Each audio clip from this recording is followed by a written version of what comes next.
Hello दोस्तों, कैसे हैं आप सभी। मैं मुकेश एक बार फिर से आप सभी का आपके अपने परिवार टारगेट विद मुकेश पे बहुत कुछ स्वागत करता हूं।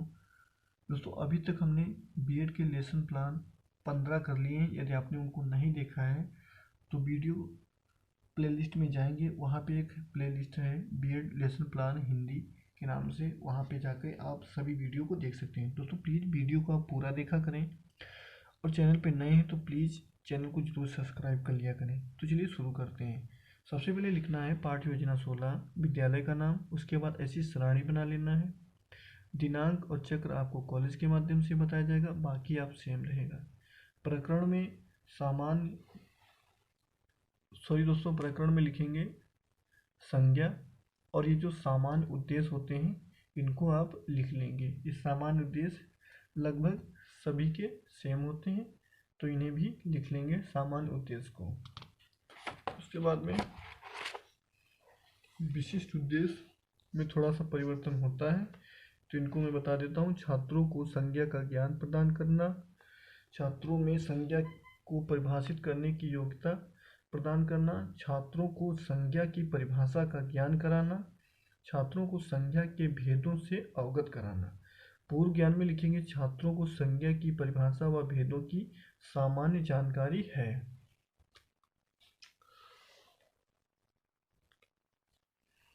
प्रस्तावना प्रश्न में लिखेंगे व्यक्ति के आधार पर संज्ञा के कितने भेद होते हैं, तो 3 भेद होते हैं। भारतीय शब्द का बहुवचन है भारतीयों। संज्ञा में कितने भेद होते हैं, तो 5। संज्ञा के सभी भेदों की परिभाषा बताइए, तो यह समस्यात्मक प्रश्न हो जाएगा। उसके बाद में उद्देश्य कथन, छात्रों आज हम संज्ञा के भेदों का अध्ययन करेंगे, यह हो जाएगा उद्देश्य कथन। उसके बाद में ऐसा कॉलम बनाने के बाद लिखेंगे संज्ञा को परिभाषित कीजिए।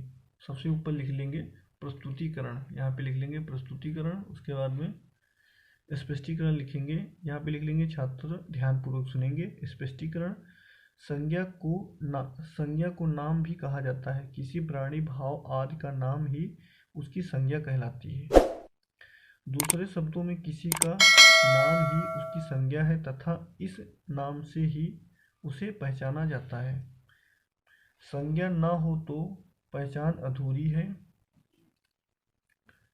और भाषा का प्रयोग भी बिना संज्ञा के संभव नहीं है।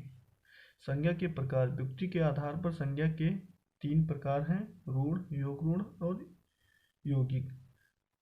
रूढ़ हो जाता है कृष्ण यमुना, यौगिक हो जाता है पाठशाला पनघट, योग रूढ़ हो जाता है जलज। योग रूढ़ हो जाता है जलज।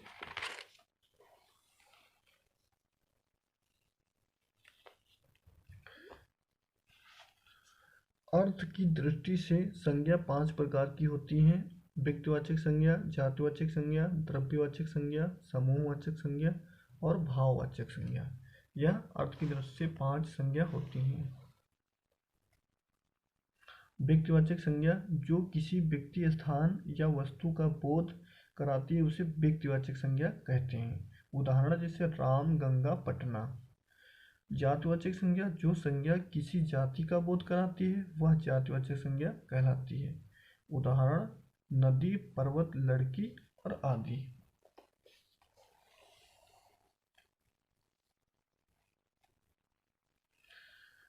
नदी जातिवाचक संज्ञा है क्योंकि यह सभी नदियों का बोध कराती है, किंतु गंगा एक विशेष नदी का नाम है, इसलिए गंगा व्यक्तिवाचक संज्ञा है। द्रव्यवाचक संज्ञा जिस संज्ञा शब्द से उस सामग्री या पदार्थ का बोध होता है जिसमें कोई वस्तु बनी है। इसका उदाहरण हो जाएगा तेल, पानी, घी, दही आदि। गैसीय पदार्थ, धुआं, ऑक्सीजन। समूहवाचक संज्ञा जो संज्ञा शब्द किसी एक व्यक्ति का वाचक न होकर समूह, समुदाय के वाचक है। जैसे उदाहरण वर्ग, टीम, सभा, परिवार, कर्मचारी आदि। Next page.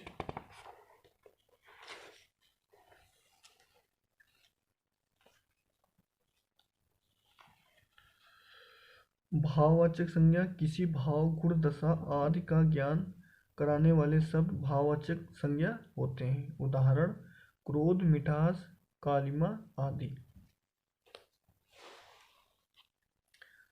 व्यक्तिवाचक संज्ञा का जातिवाचक संज्ञा में परिवर्तन। कभी कभी व्यक्तिवाचक संज्ञा का प्रयोग जातिवाचक संज्ञा के रूप में होता है, जैसे आज के युग में भी हरिश्चंद्रों की कमी है। तो यहाँ हरिश्चंद्रों किसी व्यक्ति का नाम ना होकर अनिष्ट व्यक्तियों की जाति का बोधक है। इसका उदाहरण है रामचरितमानस हिंदुओं की बाइबिल है।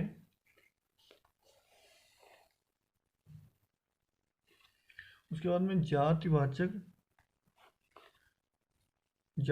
संज्ञा का व्यक्तिवाचक संज्ञा के रूप में। तो कभी कभी जातिवाचक संज्ञा का प्रयोग व्यक्तिवाचक संज्ञा के रूप में होता है, जैसे गोस्वामी जी ने रामचरितमानस की रचना की। यहाँ गोस्वामी किसी जाति का नाम न होकर व्यक्ति गोस्वामी तुलसीदास का बोधक है। शुक्ला जी हिंदी साहित्य का इतिहासकार लिखा। शुक्ला जी ने हिंदी साहित्य का इतिहास लिखा। यहाँ शुक्ला किसी जाति का नाम न होकर व्यक्ति आचार्य रामचंद्र शुक्ल का बोधक है। पंडित जी भारत के प्रथम प्रधानमंत्री थे। तो पंडित जवाहरलाल नेहरू की यहाँ पे बात की जा रही है।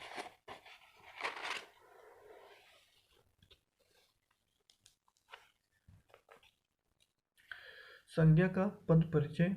वाक्य में प्रयुक्त शब्दों का पद परिचय देते समय संज्ञा उसका भेद, लिंग, वचन, कारक एवं अन्य पदों से उसका संबंध बताना चाहिए। जैसे राम संज्ञा व्यक्तिवाचक पुल्लिंग एकवचन कर्ता कारक, मारा क्रिया का कर्ता। जिससे उदाहरण है राम ने रावण को बाण से मारा। तो इसमें इतने उदाहरण निकलेंगे। उसके बाद में पुनरावृत्ति प्रश्न। संज्ञा की परिभाषा बताइए उदाहरण सहित।